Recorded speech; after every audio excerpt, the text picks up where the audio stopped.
കേജ്രിവാളിനെ arrest ചെയ്ത നടപടി അങ്ങേയറ്റം അപലപനീയമാണ്. നമുക്കൊക്കെ അറിയാവുന്ന പോലെ തെരഞ്ഞെടുപ്പിൻ്റെ നടുവിലാണ് ഈ രാജ്യം. ആ സമയത്താണ് ഒരു സംസ്ഥാനം ഭരിക്കുന്ന മുഖ്യമന്ത്രിയെ അറസ്റ്റ് ചെയ്യുന്നത്. ഈ അടുത്ത കാലത്ത് വേറൊരു മുഖ്യമന്ത്രിയെ അറസ്റ്റ് ചെയ്തു. മുഖ്യമന്ത്രിമാരെയും അതുപോലെ തന്നെ ഇന്ത്യ മുന്നണി നേതാക്കളെയൊക്കെ ജയിലിലടച്ച് കൃത്രിമ ജയം ഉണ്ടാക്കാൻ വേണ്ടിയാണ് ഇവിടെ BJP ശ്രമിച്ചുകൊണ്ടിരിക്കുന്നത്. പ്രതിപക്ഷ പാർട്ടികളെ എല്ലാ വിധത്തിലും അടിച്ചമർത്തുകയാണ്. അവിടെ ഫണ്ട്, അതുപോലെ തന്നെ അവരുടെ നീക്കങ്ങൾ, ബാക്കിയുള്ളത് എല്ലാം. ഇന്ത്യയിൽ ജനാധിപത്യം ഒരു വല്ലാത്ത സ്ഥിതിയിലേക്കാണ് പോകുന്നത്. നമ്മുടെ രാജ്യത്ത് നമുക്ക് എല്ലാവർക്കും അറിയാം, ജനാധിപത്യപരമായി തിരഞ്ഞെടുപ്പ് നടക്കുകയും ഓരോ പാർട്ടികൾ വരികയും പോവുകയും ഒക്കെ ചെയ്യുന്ന പതിവ് ഉണ്ട്. അത് നമ്മുടെ അഭിമാനമാണ്.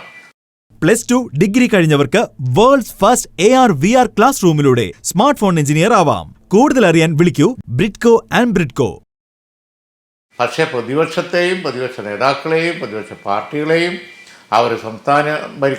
അവർ ഭരിക്കുന്ന സംസ്ഥാനങ്ങളിൽ മുഖ്യമന്ത്രിമാരെയൊക്കെ ആരെന്നില്ലാതെ ഒരു സമയം നോക്കാതെ ഒരു മര്യാദയും ഇല്ലാതെ പീഡിപ്പിച്ചുകൊണ്ടിരിക്കുകയാണ്. അതിന് എല്ലാ ഏജൻസികളെയും ഉപയോഗിക്കുന്നു. കേജ്രിവാളിൻ്റെ അറസ്റ്റ് അങ്ങേയറ്റം അപലപനീയവും അതുപോലെ തന്നെ അത്ഭുതകരവുമാണ്.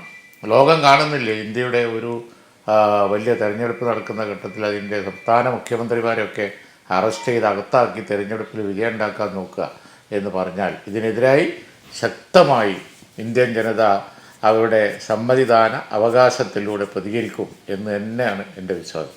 21 ലക്ഷത്തോളം സന്തുഷ്ടരായ ഉപഭോക്താക്കളും 2 ലക്ഷത്തോളം തിമിര ശസ്ത്രക്രിയകളും പൂർത്തിയാക്കിയ മലബാറിലെ ഏക കണ്ണാശുപത്രി അൽ സലാമ ഹൈ ഹോസ്പിറ്റൽ റോഡ്, പെരിന്തൽമണ്ണ.